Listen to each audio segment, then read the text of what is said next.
नजमुल साकिब साहब, बानी तहरीक इंसाफ आखिर चाहते क्या हैं? नजमुल साकिब साहब, ज़रा पीटीआई के हवाले से आपसे बात कर लेते हैं। ये पीटीआई के अंदर आस्तीन के सांप, मुनाफिक, एजेंट्स, ये कहाँ से आ गए? देखिए, पीटीआई जिस तरह हमने पहले सेगमेंट पे इसका जिक्र किया, उनको बहुत सारी मुश्किलात हैं, जिनमें से सबसे बड़ी मुश्किल जो इस वक्त सामने नज़र आ रही है वो ये है कि आलम ये आ गया है कि जेल में मुलाकात करने के लिए और जेल की मुलाकात का हाल बताने के लिए एक की बजाय 5-5 फोकल पर्सन्स जो हैं उनको नॉमिनेट करने पड़ रहे हैं। और उसमें एक तो एतबार की कमी नज़र आ रही है, दूसरा ये है कि हर एक धड़े को जो कि पीटीआई के अंदर है, जिसके बारे में कहा जा रहा है जी कि फ़लाने ने फॉरवर्ड ब्लॉक बना लेना है, फ़लाने ने ये कर लेना है, और उनको अपनी एग्जिस्टेंस का यानी मसाइल पेश आ रहे हैं, उन सब को राज़ी रखने के लिए 5 आपने फोकल पर्सन्स बनाए। इससे क्या पता लगता है? इससे ये पता लगता है कि अगर सिर्फ जेल में मुलाकात के लिए आपको 5 फोकल पर्सन्स चाहिए तो आपकी बाकी ओवरऑल पॉलिसी जो एक वो बहुत बड़ी पार्टी है पीटीआई, उसकी पॉलिसीज चलाने के लिए क्या करेंगे अगर खान साहब एक गैर मुअय्यना मुद्दत तक जेल में रहे। सही बात। दूसरा इंडिकेटर मिलता है जब ये इनके जो बड़े 4-5 लोग जो सामने आते हैं ना, अफरीदी साहब हो गए और इस तरह से जो बाकी जो खासतौर पे वकला हैं इंक्लूडिंग गौहर साहब जो हैं, इनके अपने अपने अज़ाइम पार्टी के साथ जो जुड़े हुए थे वो जाहिर सिर्फ ये करना चाहते हैं कि हम खान के साथ हैं। इसके अलावा मुझे उनका कोई होमवर्क नज़र नहीं आ रहा, उनका कोई टास्क नज़र नहीं आ रहा।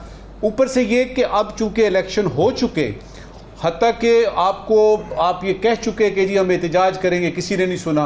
ईद के बाद ये होगा, कोई किसी के कानों पे जू नहीं रेंगी, और उन सबको पता है कि पार्लियामेंट में भी आप कर लेंगे कोई यानी शोर शराबा, सड़कों पे कर लेंगे, निकलेगा कुछ नहीं, क्योंकि प्राइम मिनिस्टर साहब जो हैं वो बन चुके, प्रेसिडेंट साहब बन चुके, सेनेट के अभी यानी इलेक्शन हो गए, सारा मामला जमहूरियत का तो तय हो गया। अब इस वक्त जब तक के इलेक्शन नहीं होंगे तब तक तो ये सहना पड़ेगा।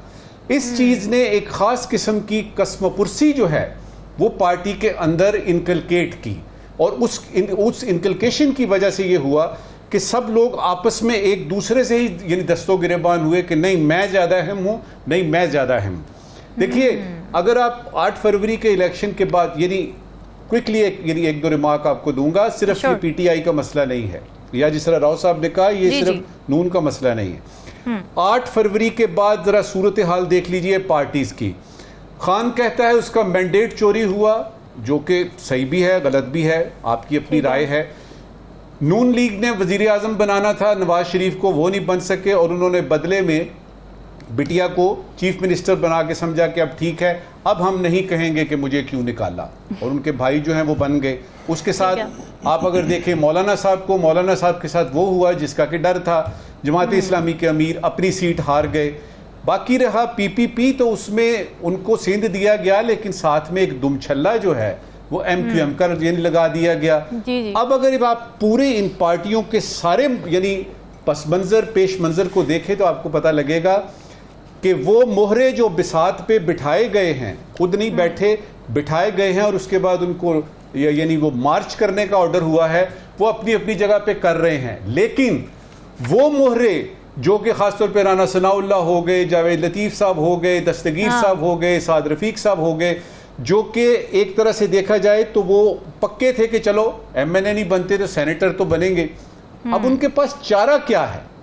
वो ढके छुपके अल्फाज में यही कह सकते हैं ना जी कि ये गलत हो रहा है, वो गलत हो रहा है, जिस तरह एक यानी सेनेटर साहब की राव साहब ने बात की जी। आगे भी तो देखना है ना क्या करना है, कि सिर्फ इसी इलेक्शन पे ही करना है। तो मुझे ये लगता है कि इवेंचुअली ये होगा, खान साहब बाहर आते हैं नहीं आते हैं, इलेक्शन के आने तक, इलेक्शन जल्दी होते हैं बदेर होते हैं जी, इन सब पार्टियों को नुकसान पहुंचा है। इन सब पार्टियों को नुकसान पहुंचा, और सबसे ज्यादा नुकसान जो है वो मुस्लिम लीग नून को पहुंचा है। अब उनके पास ये है कि उनके पास बेचने के लिए वो तमाम चूरन जो थे वो खत्म हो चुके हैं। एक नया नैरेटिव बनाएंगे, और कितनी दफा आप अवाम से कहेंगे कि जी हम खिलाफ हैं, नहीं हम साथ हैं, हम यस सर करेंगे, नहीं हम नहीं मानते, मैं ना मानूं।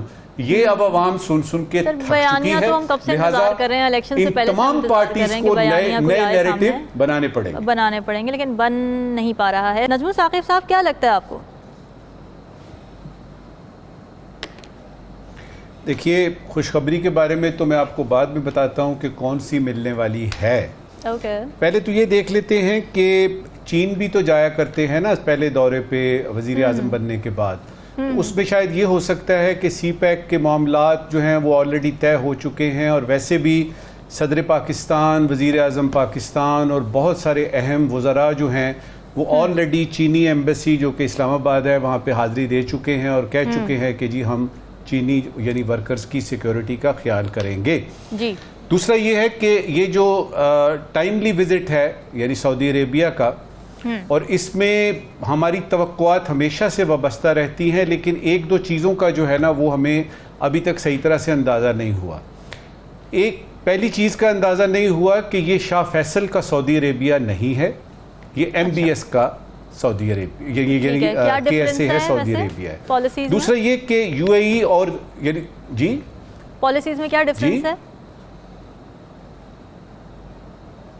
मैं ये बता रहा हूँ आपको कि टोटली डिफरेंट है जी जी। मिसाल के तौर पे जब शाह फैसल का ज़माना था, आज से 30 साल 40 साल पहले चले जाइए तो आपको पता लगेगा कि सऊदी अरेबिया का रिलीजन बेस्ड और मुस्लिम बरादरी जो है उस पर बहुत ज़्यादा फोकस था, और उसमें OIC का जब क़याम आता है तो उसमें सऊदी अरेबिया हमेशा से लीड लेता रहा। अब हम ये देख रहे हैं कि गज़ा पे जो सारा कुछ हो रहा है, अमेरिका से ताल्लुकात, तो हमें नज़र ये आया कि UAE और सऊदी अरेबिया ये वो यानी GCC कंट्रीज़ के ममालिक हैं जिन्होंने अपनी इंडिपेंडेंट फॉरेन पॉलिसी जो है वो बताने की कोशिश की है। यहाँ तक हो गया कि UAE जो है वो कॉप जो है यानी क्लाइमेट चेंज की उसको यानी बारे में भी जो आज से 20 साल पहले सोचा भी नहीं जा सकता था कि UAE जैसा मुल्क जो है वो को क्लाइमेट चेंज के बारे में इंटरनेशनल कॉन्फ्रेंस करेगा। ठीक है। फिर हमने सऊदी अरेबिया में जो और मुख्तलिफ चेंजेस देखे, देखिए इस वक्त वहाँ की खवातीन को ड्राइविंग की इजाज़त मिल गई है, पाकिस्तानी बहुत सारे ड्राइवर वापस आने का सोच रहे हैं। वहाँ पे यानी आपका बॉलीवुड का असर वहाँ पे यानी हिंदुस्तान का हिसाब किताब, और वहाँ पे सबसे बढ़ के इजराइल की टेक्नोलॉजी जो है वो बारों बार पीर बदाई जिस तरह से पहुँच रही है वो सबको पता है। अब उसमें अगर पाकिस्तान के वजीर आजम जाते हैं तो उसमें कुछ स्पेसिफिक एजेंडा हो सकता है। मिसाल के तौर पे SIFC के लिए आपने इन्वेस्टमेंट लेनी है, मिसाल के तौर पे आप एयरपोर्ट्स की आउटसोर्सिंग की बात करेंगे और कोशिश करेंगे कि सऊदी अरेबिया जो है वो किसी तरीके से जो पुराने पाइपलाइन में थे आपके प्रोजेक्ट, मिसाल के तौर पे अरामको वगैरह के साथ जो है वो जो रुके हुए मामलात हैं उनको ठीक करें और नए शुरू करें, क्योंकि SIFC में हमारी UAE और सऊदी अरेबिया से बड़ी तवक्कुआत हैं। ये भी याद रहे कि नेशनल सिक्योरिटी पॉलिसी जो आपकी ये है ना उसमें सऊदी अरेबिया को एक खास अहमियत दी गई है। खुशखबरी की बात बता के अपनी बात खत्म करते हैं जल्दी। अगर इस दौरे में से सिर्फ एक चीज निकल के बाहर आएगी तो मैं समझूंगा कि ये खुशखबरी, और वो ये है कि MBS कहते हैं कि मैं पाकिस्तान का दौरा करूंगा, और वो आ जाते हैं। बाकी मामला जो हैं वो हम बड़े चैंपियन हैं, हम उनसे तय करा लेंगे।